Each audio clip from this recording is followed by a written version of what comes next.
your kingdom come, your will be done, on earth as it is in heaven. Give us this day our daily bread, and forgive us our sins, and we forgive those who sin against us. Do not bring us to the test, but deliver us from evil. So, bago kayo umupo, pakihanay muna ng inyong mga upuan at pakitingin na rin sa paligid kung may mga basura at kung meron, pakilagay ito sa tamang lalagyan.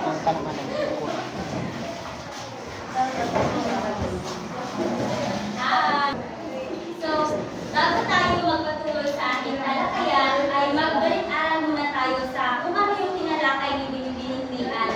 Sapagkat ang tatalakayin ko ay karugtong lamang sa tinalakay niya noong nakaraan. So, sino sa inyo yung makakapagbahagi ng tinalakay ni Binibining ni Ann? Okay, Ms. Calizo.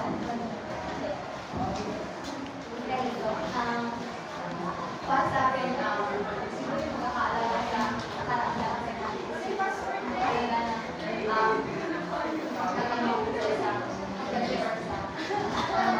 Maaari? Yes, Binibining Ivy.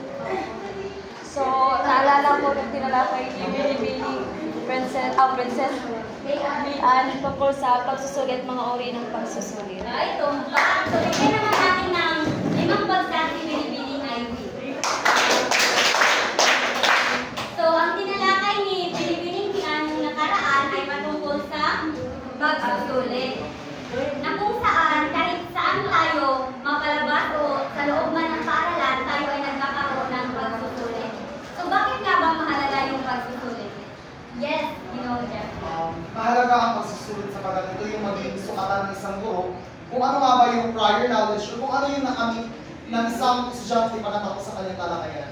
Na kung sa gayon ay kung kikita niya merong mga kakulangan dito at magkakaroon siya ng recap sa kanyang discuss. Oo, magaling, mahusay. So, bigyan natin siya ng masigabong palakpakan. So, mahalaga ang pagsusulit sapagkat isa ito sa mga instrumento upang masukat natin kung may nalaman ba yung mga mag-aaral sa tinatalakay ng isang guro. Kung kaya ito ay mahalaga.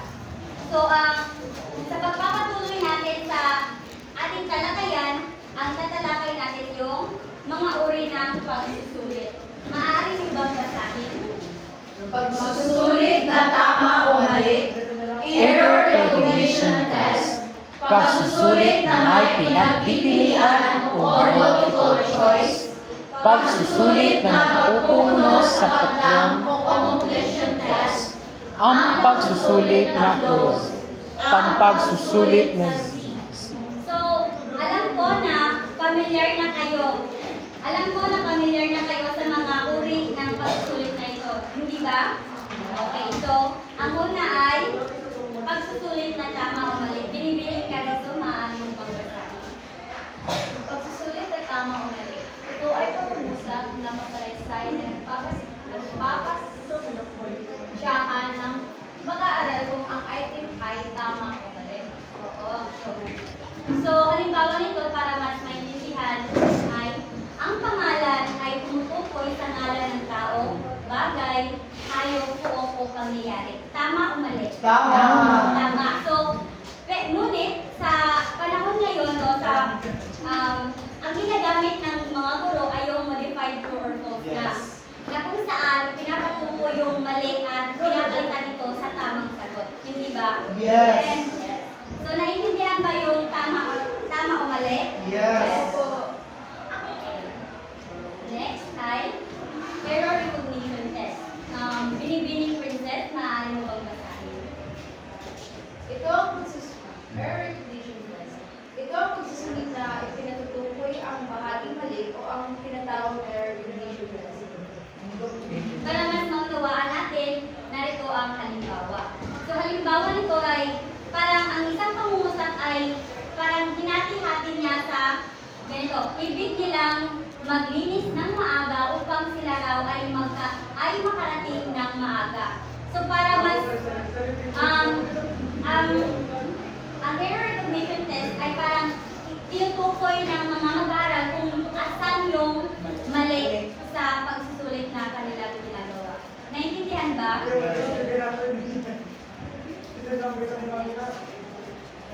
Tapos na tayo sa pagsusulit na tama o mali at error recognition test. So ngayon, lahat ng mga naka-ID tumayo. Okay. So magaling kayo lahat. Maaari na kayo.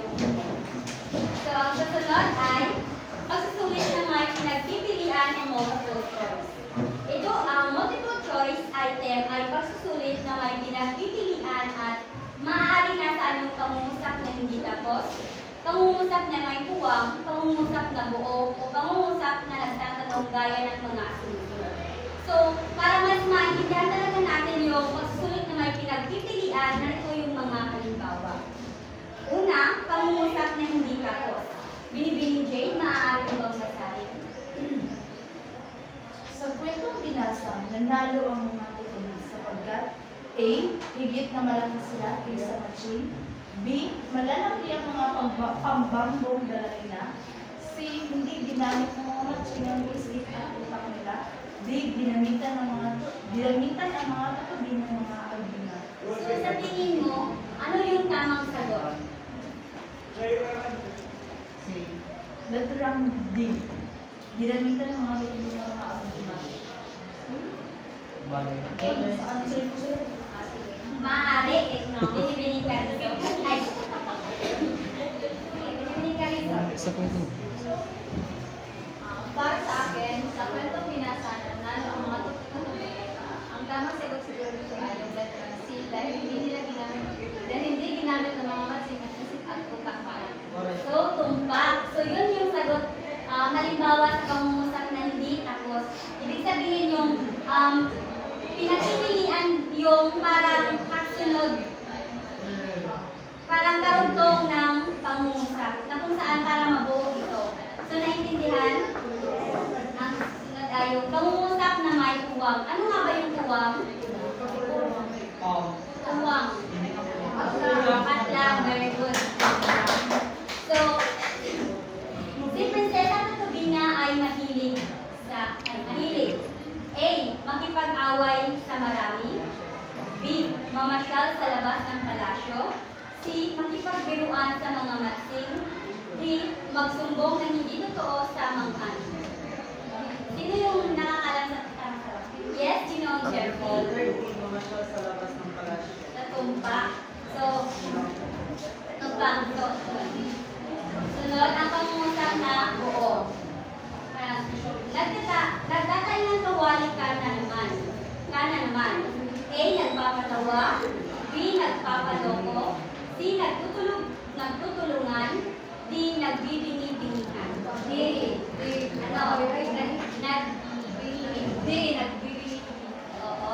So sa pangungusap na ito, mapapansin natin na gumamit ng parang gumamit siya ng idiomatikong pahayag na kung saan ang nagtatayang kawali ay may malalim na pagpapakahulugan. Pang-apat, ang pangungusap na nagtatanong. So, parang, lang kanina. Ano ang kahulugan ng nagtatayang kawali? So, nasabi na kanina, nagbibini-binihan.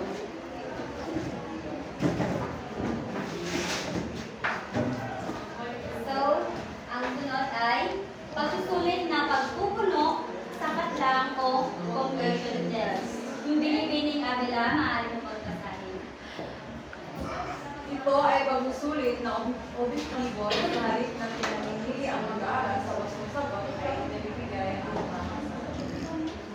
So, maraming salamat. Sumaari ka na. So, halimbawa nito, ito. Unan ang, ibig sabihin lang, yung panuto ay, unan ang katlang sa pagsulat ng wasong anyo ng pandiwang nasa panaklong. So, ano nga ulit yung pandiwa? Verb. Sa Pilipino? Ito ay nagsasaad ng kilos ng isang tao o ng isang bagay. Okay, mahusay. Ibigyan natin na ng barangay club. So, huwag natin kalimutan na ang pandiwa ay Nagsasaad ng kilos. mga salitang nagsasaad ng kilos. So, So, mabilis na patlang, takbo, palabas ang mga tao sa silihan. Tumakbo. Mahusay. So, sa conclusion test, nilalagay yung mga pandiwang nasa, mga pandiwa. Ngunit, parang itatama natin ito para ang pangungusap ay tama. So, tapos na tayo sa pagsusulit. Naintindihan ba? Opo. Kaway-kawan, imagalan, Pilipina. Hi! Tulog na? Okay. Sunod naman ang pagsusulit na close. So, ang close test ay sumusukat ng pangkalahatang tasa sa wika. Gayon din sa kaalamang linguistika at laman sa kaugnayan ng salitang pinapagtas at buong teksto. So, halimbawa nito, yung pagkaintindi ko lang ay parang Punan ang mga pagkukulang, sir. Punan ang mga kulang sa isang pangungusap. Oo, ngunit yung pangungusap ay parang talata. Ngunit yung talata ay parang buo na, parang tinatanggalan siya ng mga salita na kung saan kailangan mong sagutin o duduman. Halimbawa na lamang ng Panatang Makabayan kung saan parang, di ba, buo na siya. Pag kinakatasan siya ng salita, yun ang number 1, ibalik kong o pag may nawala, dapat mong tamang sagot o tamang akma talaga. So, sunod ang pagsusulit C. Ang pagsusulit C ay isang uri ng close test. Iniiwang ang unang pangungusap sa teksto. Simula sa ikalawang pangungusap, tuwing ikalawang salita ang kinakaltas ang ilang titik. Depende sa haba ng salita ang bilang ng letrang kapatasin. So, ang kaibahan nila sa pagsusulit ng close test ay ang pagsusulit na C ay nagbibigay ng clue. Kung kaya, parang mas madali siyang parang mahula o masagutan ng mga mag-aaral. Parang tinitirhan niya yung salita. Halimbawa na lamang ang mahala. So, ano yung karugtong ng mahala? Mahalagang suliranin, dapat namin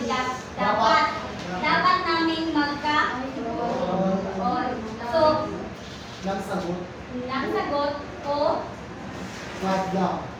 oo. So, yun lang yung kaibahan sa close test at pagsusulit na close test at pagsusulit na C.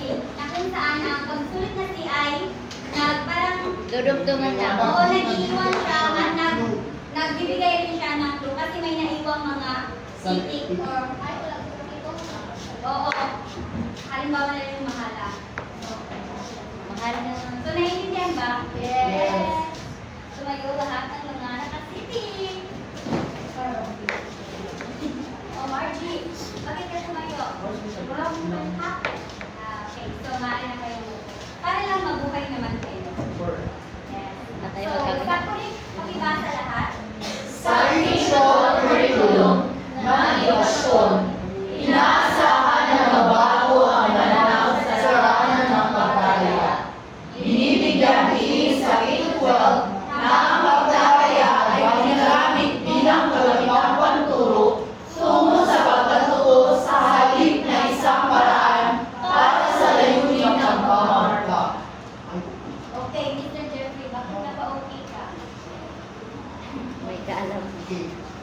Binibigyan importansya kasi ng K-12 curriculum yung tatlong klase ng assessment, yung assessment of learning, assessment for learning, and assessment of learning. So, hindi naman kasi yung misconception kasi natin na kapag mayroong pagsusulit ay yun yung magiging basihan sa grading natin or pagbibigay marka ng isang teacher. Kundi, nais ng K-12 na magiging tulay ito o magiging kasangkapan ito bilang kagamitan panturo na susukatin yung knowledge ng mga estudyante. Hindi lamang susukatin yung kanilang knowledge para sa pagmamarka. Kundi, tinitingnan nila kung meron bang natutunan o nagiging epektibo ba yung kanilang pagtuturo nang sa gayon ay makakapagbuo sila ng mga other techniques para mas matuto yung mga estudyante. Oo, tama yun. So, digital curriculum din ay parang kayong daan upang para mas mapadali na makaisip yung mga turo ng mga panibagong technique sapagkat madali nilang matutukoy kung ano yung kakulangan ng kanilang parang technique. So, ang mga mag-aaral ay aktibong palahok sa pagtataya at magagamit nila ang resulta ng pagtataya para sa pagunlad. Para sa sariling pagunlad. So, yun nga, para nagkakaroon sila kasi ng self-assessment na kung saan parang nagkakaroon sila ng feedback sa kanilang sarili kung sila ba'y may natutunan na o wala pa. So, may tatlong uri ng isang balanseng gawain sa pagtataya. Ang pagtatayang traditional o pencil and paper test, pagtatayang pagsasagawa, performance-based assessment, at pagtatayang portfolio or yung portfolio assessment. So, ang pagtatayang traditional or pencil and paper test, dito binibigyan ng pagsusulit ang mga mag-aaral na pare-pareho ang tanong, oras, panuntunan at mga inaasahang sagot. So, halimbawa nito yung mga midterm exam, yung mga entrance exam rin, di ba? Kung saan pare-pareho tayo pare-pareho ang mga tanong. Sinusukat lang kung saang larangan tayo makakangat or nag-excel. Tama. So, ang pangalawa, ang pagtatayang pagsasagawa o performance-based assessment. Yes, please, sir. Yes, diba?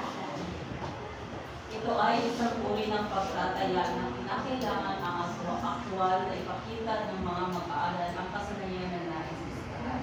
Binibigyan din ang mga kasanayang maaaring isagawa sa totoong buhay. Halimbawa nito, di ba, karaniwan natin ito makikita sa video na kung saan kadalasan ang pagtataya na kanang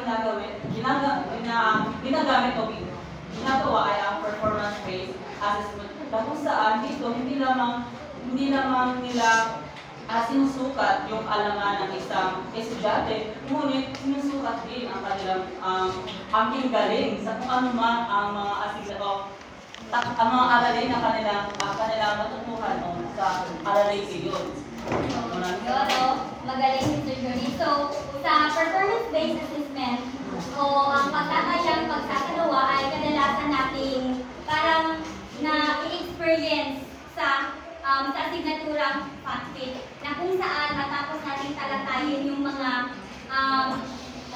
topic or mga paksang ating dapat talakayin ay parang nagkakaroon tayo ng chance na ma-experience ito na kung saan tayo ay nag-i-execute halimbawa na lamang sa ginagawa nating volleyball.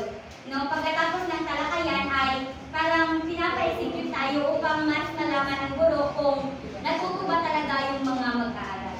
Naintindihan? Yes. Sunod ang pagtatayang portfolio or portfolio assessment. Ang pagtatayang nito ay isang uri ng pagtataya na nangangailangan ng pangongolekta ng iba't ibang bagay na makapagpapatunay ng kanyang natutuhan sa klase. Ito ay ginagawa ng may layunin at matagalan.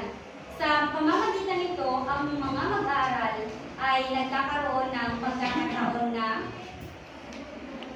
pag-isipan ang kanilang pag-aaral at magkaroon ng mas malalim na pag-unawa sa mga konsepto ng kanilang natutuhan.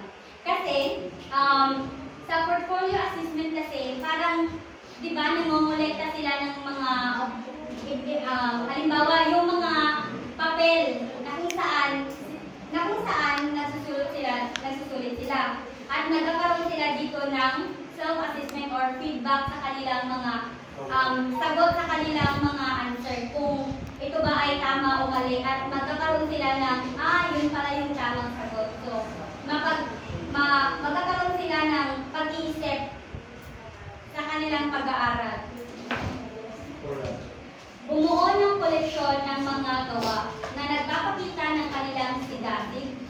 naunlad at mga natutuhan sa loob ng isang panahon. So yun nga, dahil sa pag-ngolekta nila ng kanilang mga nasagutang papel ay parang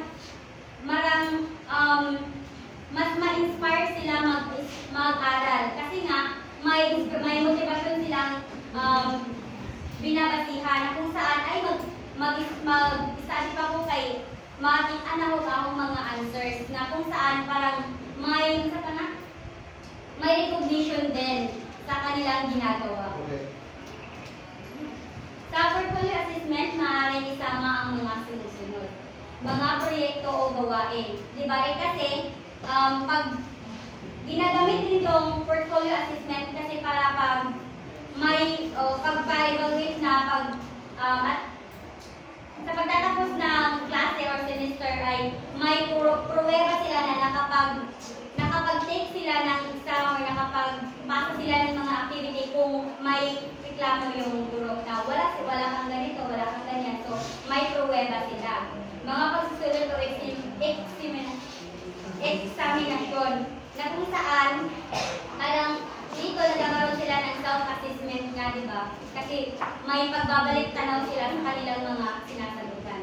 Mga reflection o self-assessment, yun. Mga sertifiko o pagkilala sa mga ginagawa nilang parang pagsisikap, oo. So, naiintindihan ba? May mga katanungan? Wala na.